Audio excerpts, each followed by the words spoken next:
Hello students, my name is Disha Siwach and welcome to online classes. आज हमारा life process chapter का lecture number 8 है। Last lecture में हमने न्यूट्रिशन इन अमीबा पढ़ा था कि अमीबा न्यूट्रिशन किस तरीके से लेता है। ठीक है, अमीबा फेगोसाइटोसिस के द्वारा क्या कर रहा था, अपनी बॉडी के अंदर न्यूट्रिशन ले रहा था। ठीक है, मतलब अपनी बॉडी की जो एनर्जी की रिक्वायरमेंट्स थी, ठीक है, उसको किस तरीके से ले रहा था वो हमने लास्ट लेक्चर में देख लिया था। अब आज का जो हमारा टॉपिक है वो है न्यूट्रिशन इन ह्यूमन बींग्स। ठीक है, मतलब मानव अपने शरीर के अंदर न्यूट्रिशन किस तरीके से लेता है, वो अपनी एनर्जी की रिक्वायरमेंट्स को किस तरीके से फुलफिल करता है, उसके बारे में आज के लेक्चर में पढ़ेंगे। ठीक है, human beings are heterotrophic omnivorous organisms. Heterotrophic omnivorous organisms का क्या मतलब है? हेट्रोट्रोपिक का मतलब होता है कि ह्यूमन बींग्स जो होते हैं वो अपना फूड खुद सिंथेसाइज नहीं करते, खुद नहीं बनाते हैं। वो अपनी एनर्जी की रिक्वायरमेंट्स कहाँ से फुलफिल करते हैं? आउटर इन्वायरमेंट से करते हैं। मतलब वो अपना खाना खुद नहीं बनाकर बना हुआ खाना जो कि प्लांट्स ने प्रिपेयर किया है या फिर एनिमल्स ने प्रिपेयर किया है, उनके खाने को अपने अंदर लेके जाते हैं, उसका डाइजेशन करते हैं और उसके बाद उस डाइजेस्टेड फूड का क्या कर लेते हैं? अब्जॉर्प्शन कर लेते हैं, जिससे कि उनको क्या मिलती है? एनर्जी मिलती है। ठीक है, तो हेट्रोट्रोपिक का क्या मतलब होता है? हेट्रो का मतलब होता है अदर, मतलब जो दूसरे लिविंग ऑर्गेनिजम्स हैं उनसे अपना फूड क्या करेंगे? डिराइव करेंगे, मतलब दूसरे ऑर्गेनिज्म से अपनी एनर्जी की रिक्वायरमेंट क्या करेंगे? पूरी करेंगे। दूसरा वर्ड है ओमनिवोरस। ओमनिवोरस क्या होता है? ओमनिवोरस वो ऑर्गेनिजम्स होते हैं जो कि पेड़ पौधों को भी खा लेते हैं और जो एनिमल्स को भी खा लेते हैं। ठीक है, which eat both plant and animals. Last lecture के अंदर हमने एक चीज और देखी थी कि हर्बीवोरस, कार्निवोरस और ओमनिवोरस तीन टाइप के ऑर्गेनिजम्स अर्थ के ऊपर पाए जाते हैं। हर्बीवोरस वो ऑर्गेनिजम्स थे जो सिर्फ और सिर्फ अपना भोजन कहाँ से ले रहे थे? सिर्फ और सिर्फ या तो प्लांट्स से ले रहे थे या फिर उनके किसी प्रोडक्ट से ले रहे थे, जैसे कि उनके प्रोडक्ट हो गए, फ्रूट्स हो गए। ठीक है, इस तरीके से वो अपना खाना ले रहे थे। कार्निवोरस वो ऑर्गेनिजम्स थे जो अपना फूड किससे ले रहे थे? सिर्फ और सिर्फ किसका यूज कर रहे थे? वो फ्लैश का यूज कर रहे थे, मांस का यूज कर रहे थे। ठीक है, दूसरे ऑर्गेनिजम्स का क्या खा रहे थे? वो मांस खा रहे थे, इसीलिए हमने उसको कार्निवोरस बोला था। इसका एग्जाम्पल एक टाइगर और लायन हो गया था। ठीक है, और ओमनिवोरस वो ऑर्गेनिजम्स थे जो कि पेड़ पौधों को भी खा रहे थे और साथ के साथ जो उनको जीव जंतु मिल गए उनके मांस को भी खा रहे थे। ठीक है, तो ह्यूमन बींग्स कैसे होते हैं? वो प्लांट और एनिमल्स दोनों को ईट अप करते हैं और उनसे अपनी एनर्जी की रिक्वायरमेंट को फुलफिल करते हैं। तो इसीलिए हमने क्या बोल दिया कि जो ऑर्गेनिजम्स हैं जिनके अंदर ह्यूमन बींग्स हैं वो क्या होंगे? ओमनिवोरस ऑर्गेनिज्म होंगे। मतलब वो दोनों से अपना फूड डिराइव करेंगे, एनर्जी की रिक्वायरमेंट्स को फुलफिल करेंगे। Though they obtain their food from plant animals and their product by holozoic mode of nutrition. ठीक है, वो किससे लेंगे? पौधों से लेंगे और दूसरे एनिमल से क्या लेंगे? अपना न्यूट्रिशन लेंगे। और वो भी किस तरीके से लेंगे? होलोजोइक तरीके से लेंगे। मतलब वो क्या करेंगे? सॉलिड फूड पार्टिकल को अपने अंदर डायरेक्टली इनगल्फ कर लेंगे, मतलब निगल लेंगे।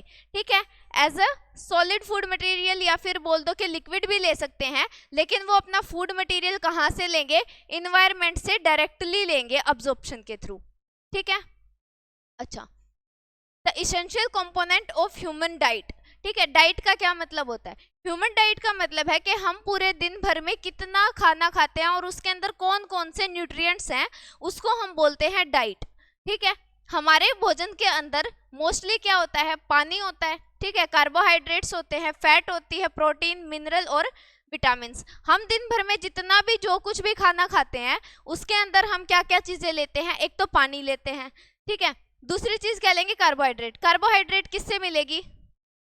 जो हम रोटी खाते हैं, चपाती खाते हैं, ठीक है, उससे मिल जाएगी। फैट किससे मिलेगा?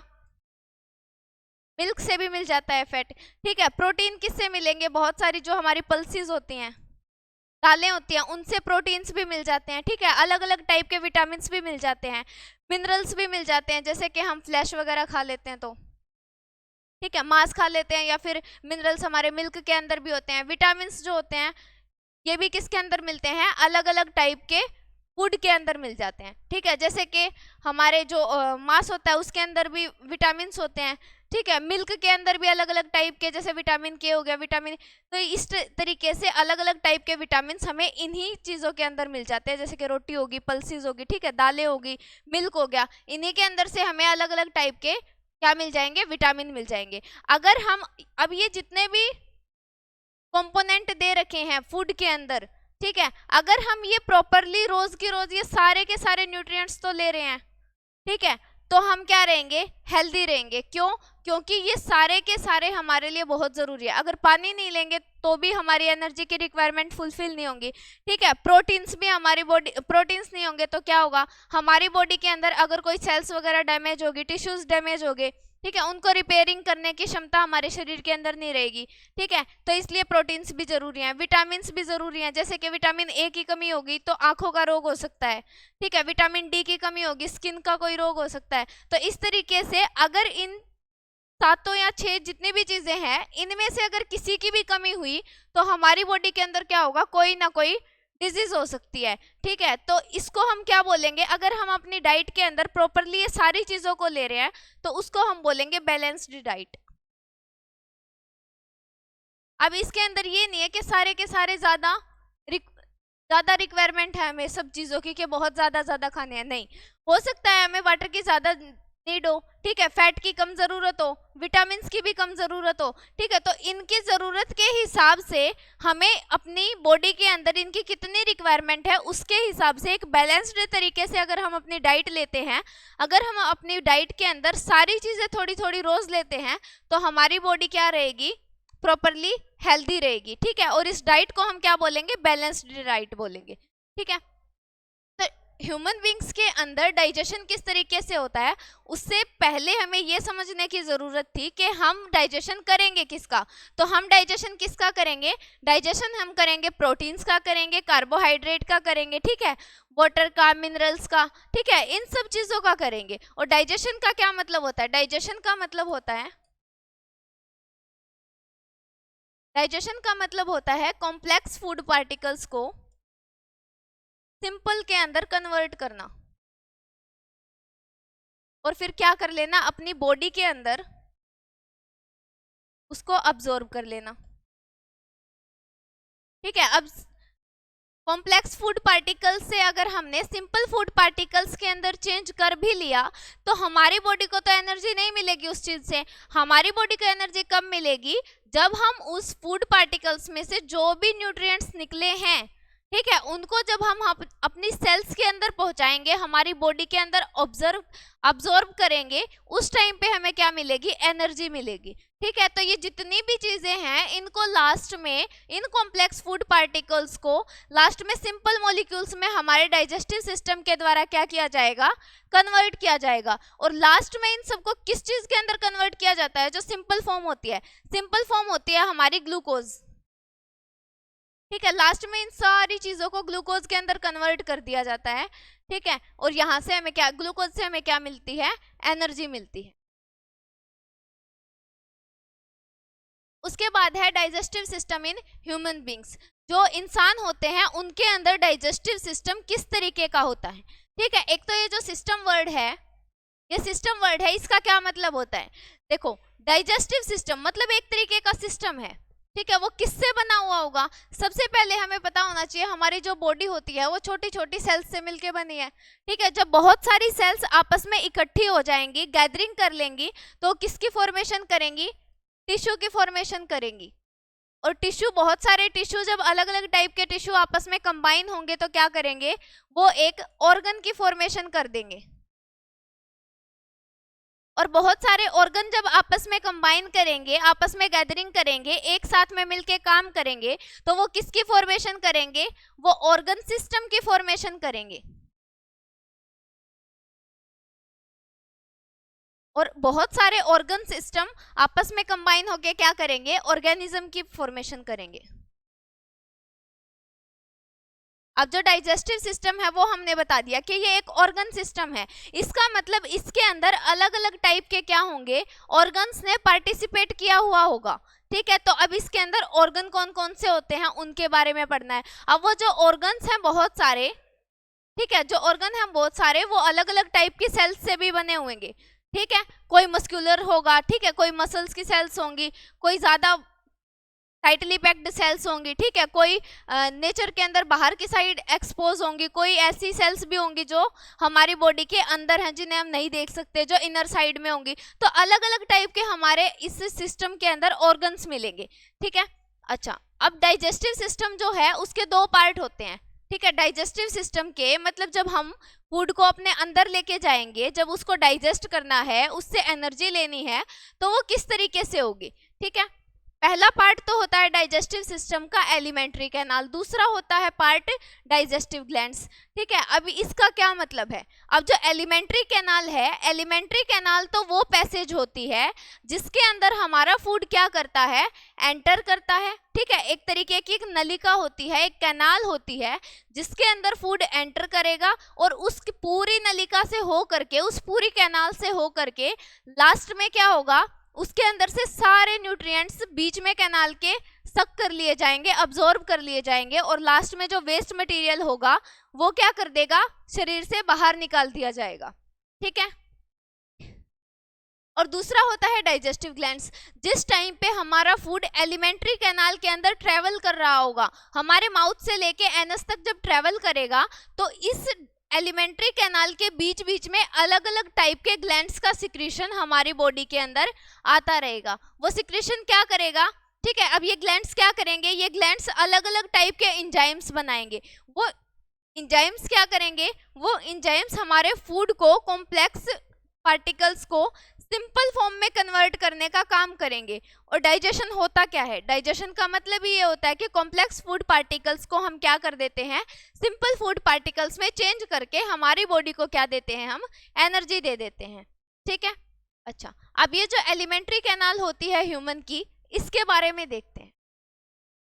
ह्यूमन की जो एलिमेंट्री कैनाल होती है वो लगभग 9 फीट लंबी होती है, ठीक है, 9 फीट लंबी होती है एलिमेंट्री कैनाल ह्यूमन की, ठीक है। दूसरी बात क्या है, जो एलिमेंट्री कैनाल होती है वो हमारी माउथ से शुरू हो करके कहाँ तक जाती है, एनस तक जाती है, ठीक है। यहाँ से क्या होगा, फूड की एंट्री होगी, यहाँ से जो फूड के अंदर से जो न्यूट्रिएंट्स जाने थे वो हमारी एलिमेंट्री कैनाल के द्वारा क्या हो जाएंगे, अब्जॉर्ब कर लिए जाएंगे और उसके बाद जो वेस्ट होगा वो एनस के थ्रू क्या हो जाएगा, बॉडी से बाहर निकल जाएगा, ठीक है।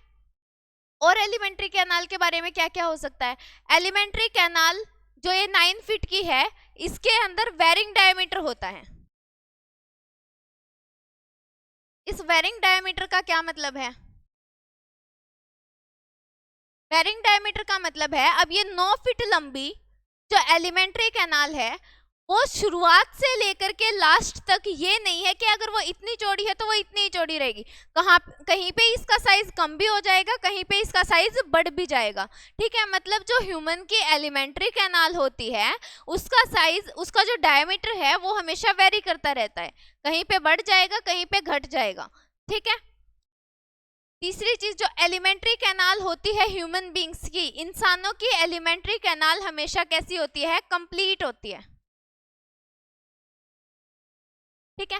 ये इसके एलिमेंट्री कैनाल के बारे में कुछ एक बातें थी। अब कंप्लीट एलिमेंट्री कैनाल का क्या मतलब है, कंप्लीट एलिमेंट्री कैनाल का मतलब होता है जो हमारी एलिमेंट्री कैनाल है, अगर उसके अंदर हमारे पास 2 ओपनिंग है, 2 ओपनिंग भी कौन सी, एक ओपनिंग तो वो जिसके अंदर से हम फूड को अंदर लेके जा रहे हैं और दूसरी ओपनिंग वो जिससे हम फूड मटेरियल को बाहर लेके जा रहे हैं, ठीक है। जो हमारा फूड है जो कि वेस्ट के रूप में लास्ट में बच गया है, उसको हम अगर शरीर से बाहर निकालते हैं तो वो ओपनिंग वो नहीं होनी चाहिए जिससे हमारा बॉडी के अंदर फूड गया था, ठीक है।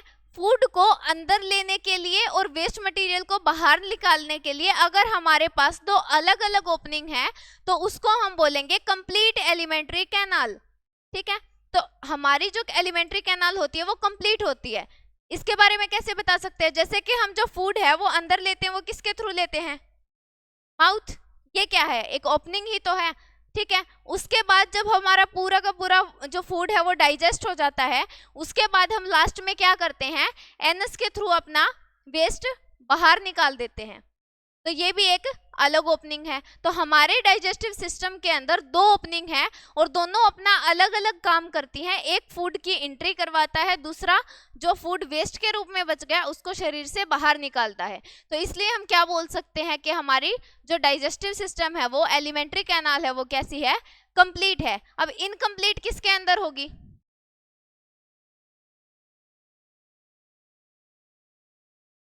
जैसे कि हाइड्रा है,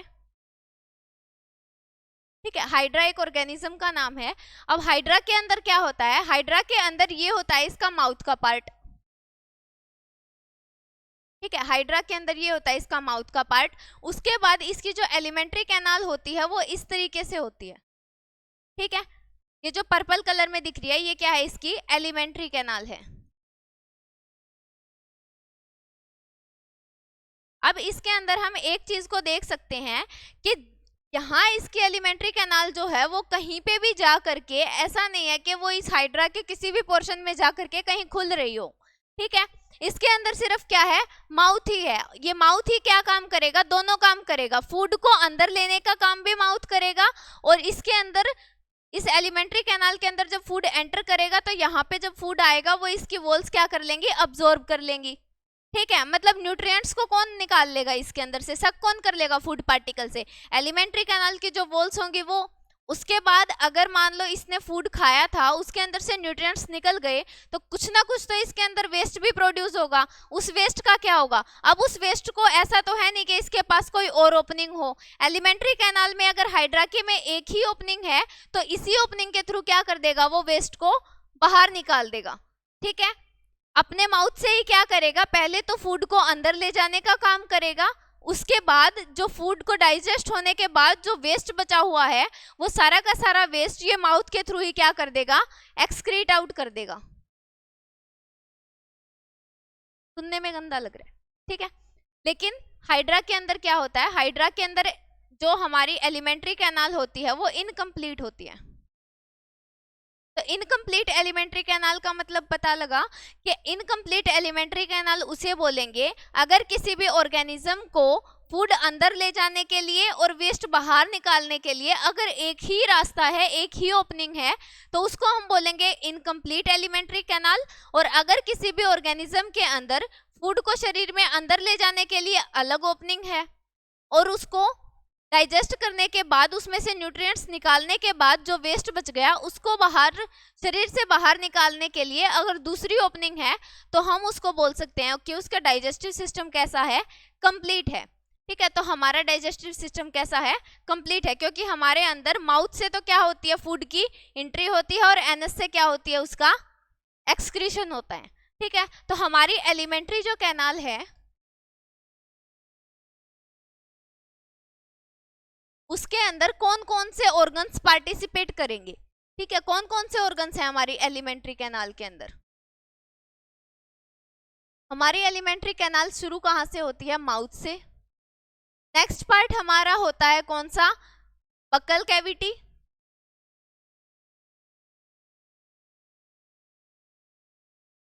उसके बाद हमारा फूड कहाँ एंटर करेगा, इनके सारे एक एक पार्ट को हम आगे डिटेल में पढ़ेंगे कि इनका काम क्या है। अभी सिर्फ क्या देखना है, जो एलिमेंट्री कैनाल है वो बनी किस किस चीज से है, ठीक है। जो पूरी की पूरी 9 फीट के लंबी कैनाल है उसके अंदर अलग अलग जो पोर्शंस हैं, किसी का डायमीटर ज्यादा है किसी का डायमीटर कम है, तो उनका नाम क्या क्या है। तो एलिमेंट्री कैनाल की जो स्टार्टिंग होती है वो होती है माउथ से, दूसरा पोर्शन हमारा होता है बक्कल कैविटी, तीसरा होता है हमारा फेरिंग्स, ठीक है। उसके बाद आता है इसोफेगस,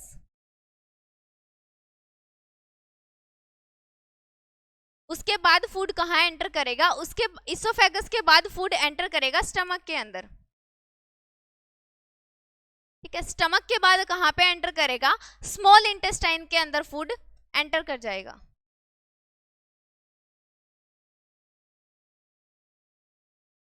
के बाद नेक्स्ट पार्ट कौन सा होगा, उसके बाद पार्ट होगा लार्ज इंटेस्टाइन,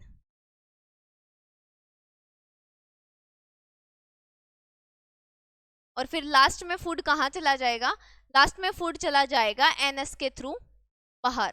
तो ये होता है हमारी पूरी की पूरी एलिमेंट्री कैनाल के अंदर जो ऑर्गन है, क्योंकि एलिमेंट्री कैनाल क्या थी, डाइजेस्टिव सिस्टम का एक पार्ट थी और डाइजेस्टिव सिस्टम था। अब सिस्टम था तो उसके अंदर अलग अलग ऑर्गन्स तो मिलेंगे, सिस्टम था ना, कौन सा, डाइजेस्टिव,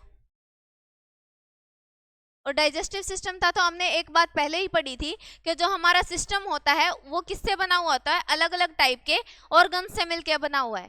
ठीक है, तो हमारा जो डाइजेस्टिव सिस्टम है वो दो चीजों से बना हुआ था, एक तो एलिमेंट्री कैनाल और दूसरा था डाइजेस्टिव ग्लैंड्स। ठीक है, एलिमेंट्री कैनाल के अंदर कौन कौन से पोर्शन थे एक बार रिपीट करते हैं। फर्स्ट पोर्शन था माउथ, दूसरा बक्कल कैविटी, तीसरा फेरिंग्स, फिर ईसोफेगस, फिर stomach, small intestine, large intestine और एनस। अब एक बात और बताई थी कि जो हमारी एलिमेंट्री कैनाल है उसके अंदर जो डायमीटर होता है, मतलब जो चौड़ाई होती है कैनाल की, वो हमेशा वेरी करती रहती है। वो वेरी किस तरीके से करेगी, जो माउथ होता है उसका डायमीटर थोड़ा सा ज्यादा होता है। ठीक है, ये सिंबल दे रही हूँ मैं, ज्यादा के लिए, कम के लिए लोअर एरो। ठीक है, तो बक्कल कैविटी कैसी होती है, इसका भी डायमीटर ज्यादा होता है। लेकिन फेरिंग्स के बाद जो ईसोफेगस आएगी, ईसोफेगस का बहुत ही कम डायमीटर होता है। ठीक है, मतलब वो कैनाल वहां से क्या हो जाती है, ईसोफेगस में जाते जाते पतली हो जाती है। ठीक है, उसके बाद जब स्टमक का पोर्शन आएगा, जो हमारा अमाशय होता है, पेट होता है, उसका जो डायमीटर है वो थोड़ा सा बढ़ जाता है। फिर स्मॉल इंटेस्टाइन जो होती है उसके अंदर फिर से क्या होगा, डायमीटर घट जाएगा। ठीक है, डायमीटर के घटने की ही वजह से इसको क्या बोलते हैं, स्मॉल इंटेस्टाइन। नहीं तो जो स्मॉल इंटेस्टाइन होती है वो 9 फीट की तो हमारी पूरी एलिमेंट्री कैनाल होती है, लेकिन जो स्मॉल इंटेस्टाइन होती है वो 6.5 to 7 मीटर हमारी क्या होती है, लंबी होती है।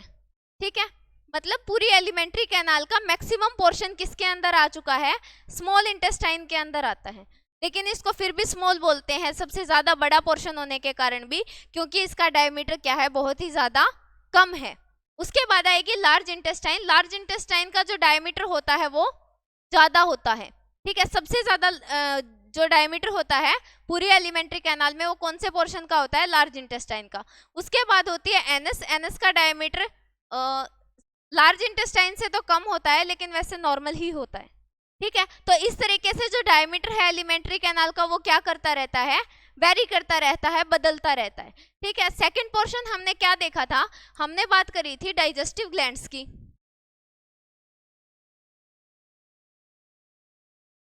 जो हमारा डाइजेस्टिव सिस्टम है वो दो चीजों से मिलकर बना हुआ था, कौन कौन से, एलिमेंट्री कैनाल और डाइजेस्टिव ग्लैंड्स। अब एलिमेंट्री कैनाल के अंदर तो हमने देख लिया कि इतने सारे पोर्शन होते हैं। उसके बाद अब दूसरा पोर्शन कौन सा है, डाइजेस्टिव ग्लैंड्स का। अब ये डाइजेस्टिव ग्लैंड्स क्या होते हैं, डाइजेस्टिव ग्लैंड्स एक ऐसे ऑर्गन होते हैं, ठीक है, डाइजेस्टिव ग्लैंड एक पाउच लाइक ऑर्गन्स होते हैं जिसके अंदर से कुछ ना कुछ हमेशा क्या होता है, सिक्रेट होता रहता है।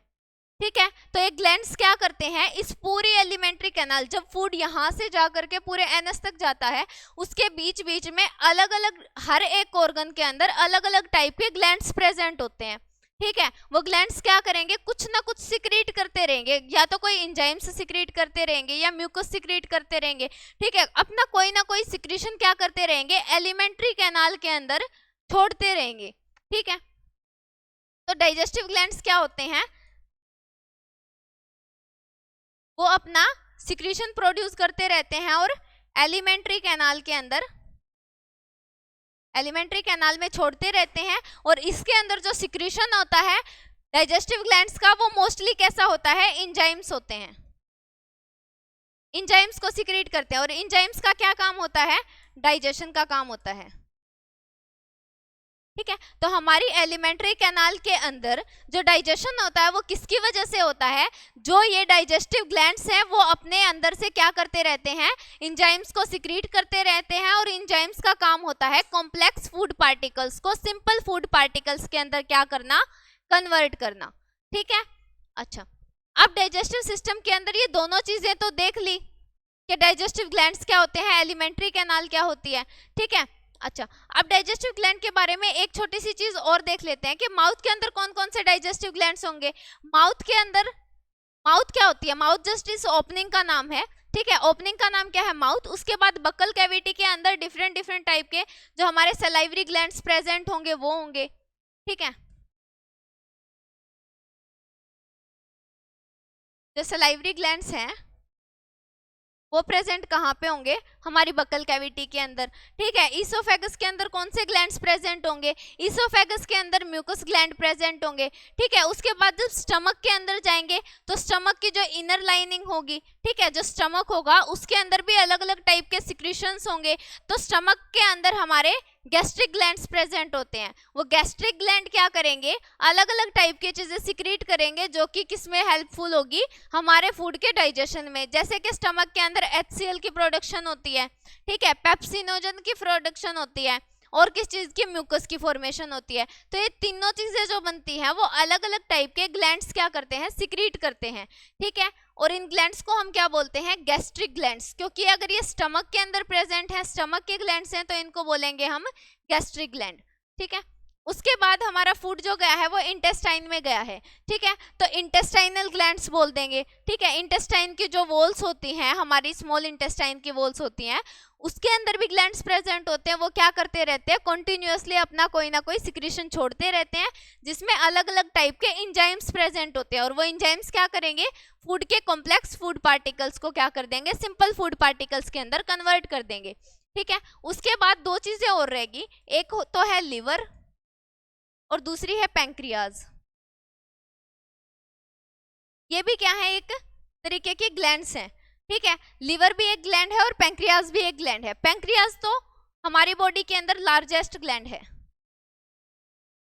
ठीक है, लार्जेस्ट ग्लैंड कौन सी हमारी बॉडी के अंदर, पैंक्रियाज। लिवर क्या करेगी, बाइल जूस का प्रोडक्शन करेगी। ठीक है, वो भी क्या करेगा, हमारी बॉडी के अंदर जो फूड पार्टिकल्स गए हैं एलिमेंट्री कैनाल में, एलिमेंट्री कैनाल में लिवर का भी सिक्रेशन जाएगा और पैंक्रियाज का भी सिक्रेशन जाएगा। ये भी कॉम्प्लेक्स फूड पार्टिकल्स को सिंपल फूड पार्टिकल्स में कन्वर्ट करने के लिए किसको सिक्रीट करेंगे, एंजाइम्स को सिक्रीट करेंगे। ठीक है, तो इस तरीके से हमारा पूरा का पूरा क्या होगा, डाइजेस्टिव सिस्टम होगा।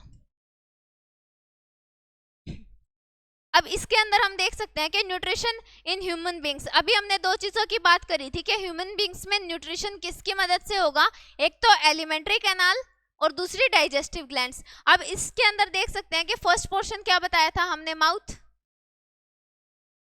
ठीक है, ये तो था माउथ का पोर्शन।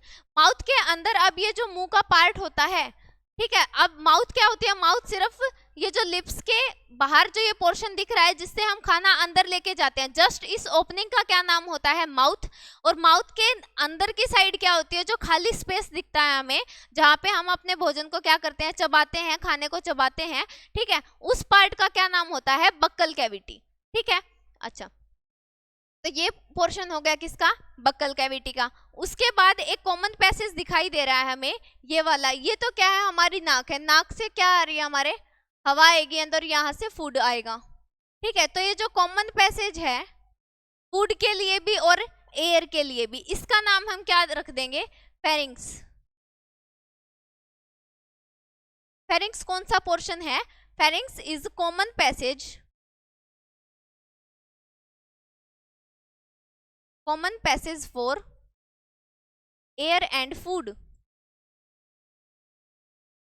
एयर और फूड के लिए जो हमारा कॉमन पैसेज है उसका नाम क्या है, फेरिंग्स है। उसके बाद ये पतली सी जो नली दिख रही है इसको हम बोलेंगे ईसोफेगस। ठीक है, ईसोफेगस बोलेंगे। ईसोफेगस के अंदर कोई डाइजेशन की प्रोसेस नहीं होती। ठीक है, अब ग्लैंड्स की भी अगर बात करें तो जो हमारी ये बक्कल कैविटी थी, इसके अंदर कौन से ग्लैंड सिक्रेट होते हुए बताए थे, इसके अंदर सलाइवरी ग्लैंड्स प्रेजेंट थे।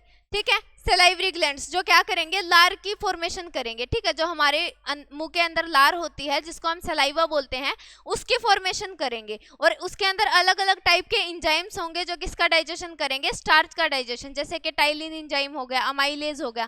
ठीक है, तो वो किसके डाइजेशन करने में हेल्प करेगा, स्टार्च के डाइजेशन करने में। अब इसके जो ग्लैंड्स के नाम बताए हैं और जो एक एक पार्ट बताए हैं पूरे एलिमेंट्री कैनाल के, उनका अच्छे से डिस्कशन नेक्स्ट स्लाइड्स में है। ठीक है, तो ये मत सोचना कि ये एलिमेंट्री कैनाल यहीं पे खत्म होगी या फिर डाइजेस्टिव ग्लैंड्स का टॉपिक यहीं पे खत्म हो गया। ये बस एक ओवरव्यू है ताकि नाम क्या रहे हैं जब हम उसको याद करें तो थोड़े से ध्यान में रहे कि हम बात किस चीज की कर रहे हैं। ठीक है, तो अब ये पोर्शन कौन सा है, ईसोफेगस पोर्शन है। इसके अंदर म्यूकस ग्लैंड्स प्रेजेंट होती हैं। ठीक है, म्यूकस ग्लैंड्स प्रेजेंट होती हैं और इसका डायमीटर देख रहे हैं ना हम एलिमेंट्री कैनाल का। अब ये एलिमेंट्री कैनाल ऐसे होके यहाँ तक जा रही है एनस तक, माउथ से स्टार्ट होके एनस तक जा रही है, तो इसका डायमीटर हमें वेरी होता हुआ यहाँ पे भी दिख रहा है। ठीक है, यहाँ से एलिमेंट्री कैनाल पतली है, उसके बाद स्टमक में देखो कितना ज्यादा डायमीटर हो गया, उसके बाद स्मॉल इंटेस्टाइन ये है। ठीक है, स्मॉल इंटेस्टाइन में बिल्कुल पतली पतली नलिकाएं सी होगी इसकी, और जब लार्ज इंटेस्टाइन में जब हम एंटर करते हैं तो देखो इसका डायमीटर किस तरीके से बढ़ रहा है, और लास्ट में एनस के थ्रू क्या हो जाता है, एक्सक्रीशन हो जाता है। तो वेरिंग डायमीटर भी देख लिया। उसके बाद हमने बताया था ईसोफेगस के बाद स्टमक के अंदर फूड एंटर करता है। ठीक है, तो स्टमक को हम एक तरीके से बायोलॉजी की लैंग्वेज में क्या बोलते हैं, गैस्ट्रिक। तो स्टमक की वॉल्स के अंदर जो ग्लैंड्स प्रेजेंट होंगे उसको हम क्या बोल सकते हैं, gastric glands. Gastric glands present होंगे। ठीक है, स्टमक के अंदर अलग तरीके से फिर क्या होगा, फूड की एंट्री होगी। यहाँ पे ये गैस्ट्रिक ग्लैंड्स जो है अपने अपने सिक्रीशन छोड़ेंगे, जैसे कि क्या क्या चीजें छोड़ेंगे, ये HCl, पेप्सिनोजन, पेप्सिनोजन की सिक्रेट करेंगे और म्यूकस को सिक्रेट करेंगे। ठीक है, तो इनका सबका एक एक रोल बताएंगे, HCl का क्या काम होता है, म्यूकस का क्या काम होता है, पेप्सिनोजन का क्या काम होता है। ठीक है, तो वो हमारे नेक्स्ट चैप्टर के नेक्स्ट स्लाइड के अंदर पढ़ेंगे इसके बारे में। ठीक है, अच्छा, उसके बाद जब फूड है वो स्टमक से होता हुआ कहाँ पे चला जाएगा, स्मॉल इंटेस्टाइन में एंटर करेगा। अब एक चीज देखो, स्मॉल इंटेस्टाइन में इसका डायमीटर फिर से कम हो गया। ठीक है, और स्मॉल इंटेस्टाइन के अंदर ही क्या जाएगा, लिवर के अंदर भी जितने भी हमारे फॉर्मेशन होगी बाइल की, वो भी किसके अंदर आएगी, सीधी इंटेस्टाइन के अंदर ही।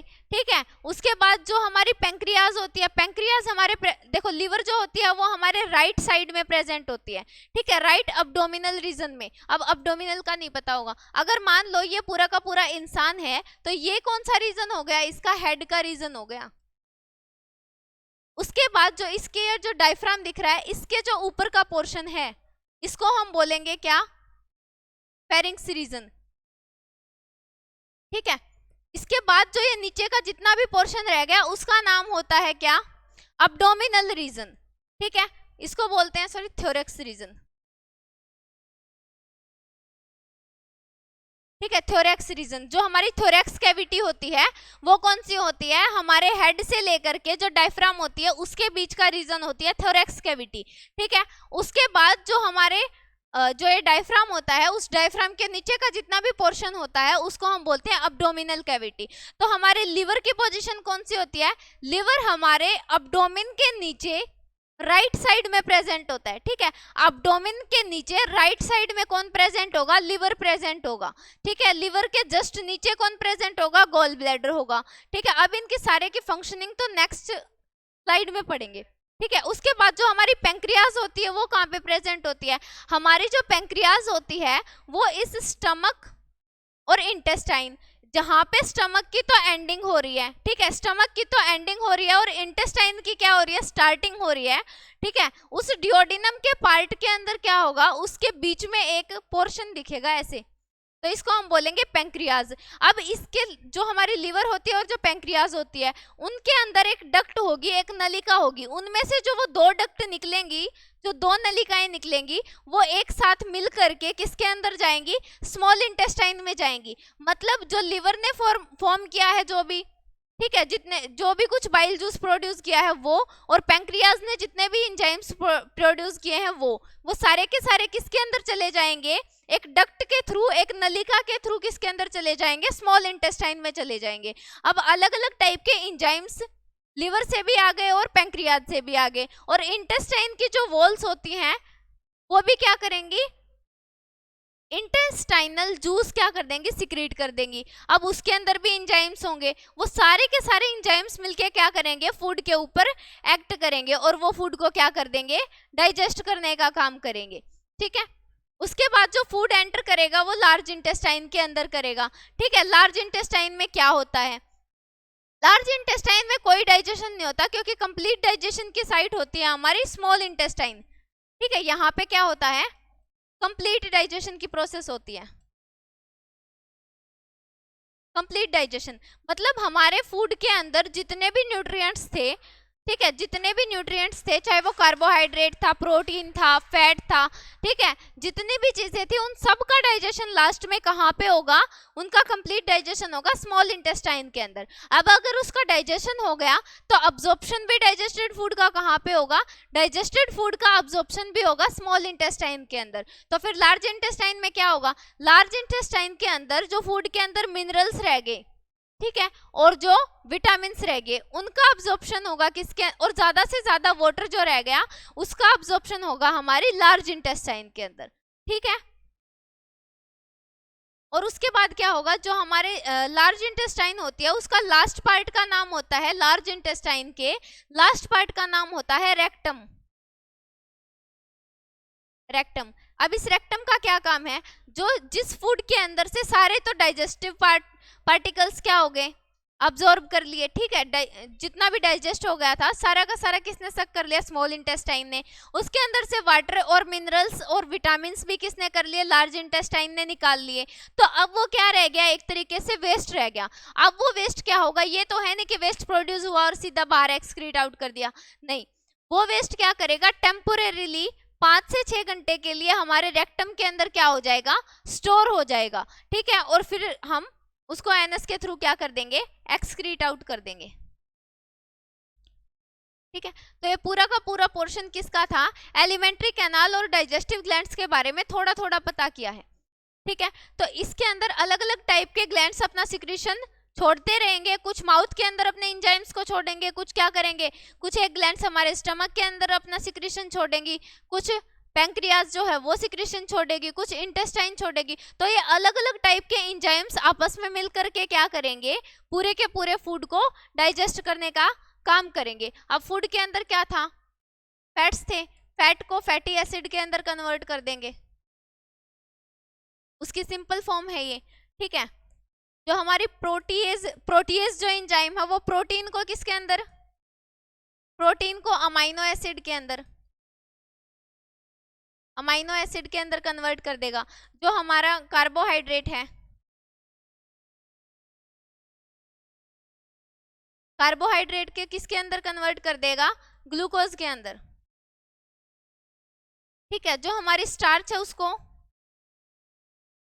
माल्टोज के अंदर, ठीक है, इसके अंदर कन्वर्ट कर देगा। तो इस तरीके से जो हमारे अलग अलग फूड के जो पार्टिकल्स होते हैं उसको सिंपल फॉर्म्स में कन्वर्ट करने का काम कौन करेंगे, अलग अलग टाइप के एंजाइम्स करेंगे। अब जो हमारा डाइजेस्टिव सिस्टम है उसके बारे में रिटर्न कैसे करेंगे, उसको लिखेंगे कैसे, वो देख लो। Alimentary canal is a long tube with muscular walls. Muscular walls का मतलब है जो पूरी की पूरी हमारी एलिमेंट्री कैनाल होती है उसके अंदर कोई भी हड्डी नहीं होगी, वो सिर्फ और सिर्फ किससे बनी हुई होगी, मसल्स से बनी हुई होगी। ठीक है, glandular epithelium lining and varying diameter. अब इसका क्या मतलब है, जो उसके अंदर सेल्स होंगी वो हमेशा लिविंग सेल्स होंगी, ठीक है, डेड सेल्स नहीं होंगी। वो अगर उसके अंदर कोई भी कट लग जाएगा, कोई भी डैमेज हो जाएगा तो वो अपने आप को क्या कर सकती हैं, रिकवर कर सकती हैं। ठीक है, तो इस तरीके से क्या होगी, हमारी एलिमेंट्री कैनाल होगी। It extend from mouth to anal opening. ये अभी भी बताया था कि जो हमारी एलिमेंट्री कैनाल होती है वो स्टार्ट कहाँ से होती है, स्टार्ट होती है माउथ से और खत्म कहाँ पे जाके होती है, एनएस के ऊपर। एनएस क्या था, हमारी एलिमेंट्री कैनाल का लास्ट पोर्शन था जिससे कि हम वेस्ट को क्या कर रहे थे, एक्सक्रीट आउट कर रहे थे, बाहर निकाल रहे थे अपने शरीर से। When uncoiled the elementary canal measure 9 metre long tube. Elementary canal को हमने कॉइलिंग के रूप में देखा था। ठीक है, अब इसके अंदर देखा था कि ये नहीं है कि एलिमेंट्री कैनाल यहाँ से यहाँ तक है तो पूरी की पूरी स्ट्रेट हो, नहीं, यहाँ पे क्या हो गई थी, इसकी बहुत ज्यादा एक्सटेंसिव कॉइलिंग हो गई थी। ठीक है, बहुत ज्यादा हमने इसको कैसे रख दिया था, आपस में लपेट लपेट के रख दिया था। ठीक है, इसका छोटा करने के लिए कर दिया था। जब हम इस पूरी एलिमेंट्री कैनाल को खोल के देखते हैं, ठीक है, बिल्कुल स्ट्रेट कर देते हैं तो हमें कितनी मिलेगी, 9 फीट लंबी मिलेगी। ठीक है, ये हो गया कॉइलिंग का पार्ट। अगर हम किसी चीज को इस तरीके से रख देते हैं तो वो होती है कॉइल्ड। ठीक है, और जब हम इसको बिल्कुल इस तरीके से स्ट्रेट कर देते हैं उसको बोलते हैं हम अनकॉइल्ड। ठीक है, जब एलिमेंट्री कैनाल को हम अनकॉइल करके देखते हैं तो वो कितनी लंबी हो जाती है, वो लगभग 9 मीटर लंबी हो जाती है। ठीक है, और इसके अंदर क्या होता है, duct of several digestive glands secret their respective secretions. बताया था कि पूरी एलिमेंट्री कैनाल के अंदर अलग अलग टाइप के डाइजेस्टिव ग्लैंड्स अलग अलग ऑर्गन के अंदर क्या होते हैं, प्रेजेंट होते हैं, और वो एक डक्ट के थ्रू क्या कर देते हैं, एक नलिका के थ्रू क्या कर देते हैं, अपना अपना सिक्रेशन छोड़ देते हैं। अब डक्ट का क्या मतलब है, जो हमारे ग्लैंड्स होते हैं वो 2 टाइप के होते हैं। ठीक है, एक ऐसे होते हैं जो अपना सिक्रेशन डायरेक्टली ब्लड के अंदर कर देते हैं, ठीक है, और दूसरे ऐसे ग्लैंड्स होते हैं जो एक ट्यूब के थ्रू बॉडी के सरफेस के ऊपर क्या कर देते हैं, अपना सिक्रेशन छोड़ देते हैं। ठीक है, अब मान के चलो ये कोई भी एक ग्लैंड है। ठीक है, अब ग्लैंड है तो सीधी सी बात है, इसकी सेल्स जो क्या करेंगी, अब ये ग्लैंड भी किससे बना हुआ होगा, अलग अलग टाइप की सेल्स से बना हुआ होगा, और इन सेल्स का काम होता है कुछ ना कुछ सिक्रीट करने का। ठीक है, कुछ ना कुछ अपने अंदर से सिक्रीट करती रहती है, मतलब बाहर निकालती रहती हैं। ठीक है, अब अगर ये सेल्स कुछ ना कुछ प्रोड्यूस करेगी तो ये तो है नहीं कि वो यहीं पे स्टोर होके रह जाएगा वो सिक्रीशन। उसको क्या जरूरत है, उसको यहाँ से इस ग्लैंड से बाहर निकलने की जरूरत है। अगर वो उसका बनाया हुआ सिक्रीशन एक ऐसी डक्ट के थ्रू, डक्ट का मतलब होता है नलिका, ठीक है, इस डक्ट के थ्रू अगर बॉडी के सरफेस के ऊपर आ जाता है तो उसको हम बोलेंगे डक्ट वाले ग्लैंड्स। ठीक है, एक्सोक्राइन, जो एंडोक्राइन ग्लैंड्स होते हैं उस तरीके से हम इसको बोल देंगे।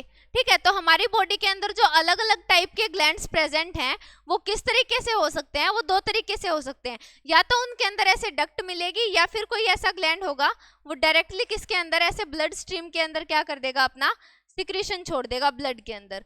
ठीक है, तो हमारी बॉडी के अंदर मोस्टली किस तरीके के ग्लैंड्स होते हैं, हमारे जो एलिमेंट्री कैनाल है उसके साथ जितने भी ग्लैंड्स अटैच्ड होते हैं वो डक्ट वाले ग्लैंड्स होते हैं, मतलब वो किसी ना किसी डक्ट के थ्रू क्या करेंगे, अपना सिक्रीशन बाहर निकाल देंगे।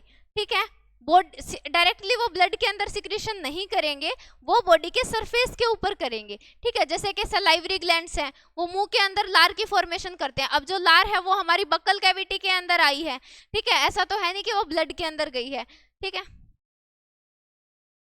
तो इस तरीके से सिक्रीशन अलग अलग टाइप के हो जाएंगे। ये थे एक्सोक्राइन और endocrine gland. Elementary canal is consist of several parts, अलग अलग parts. Elementary canal is consist of several parts, इसके अलग अलग पार्ट्स हमने अभी देखे थे, माउथ से लेकर एनस तक, उसके बीच में जितने भी पार्ट्स आ रहे थे, स्टमक आ रहा था, इंटेस्टाइन। ठीक है, तो आज के लेक्चर में हम इतना ही पढ़ेंगे कि एलिमेंट्री कैनाल के अंदर जो हमारा डाइजेस्टिव सिस्टम था उसमें 2 पोर्शन थे, एलिमेंट्री कैनाल और डाइजेस्टिव ग्लैंड्स। ठीक है, अब इनकी डिटेल में स्टडी हम अगले चैप्टर में करेंगे। Thank you.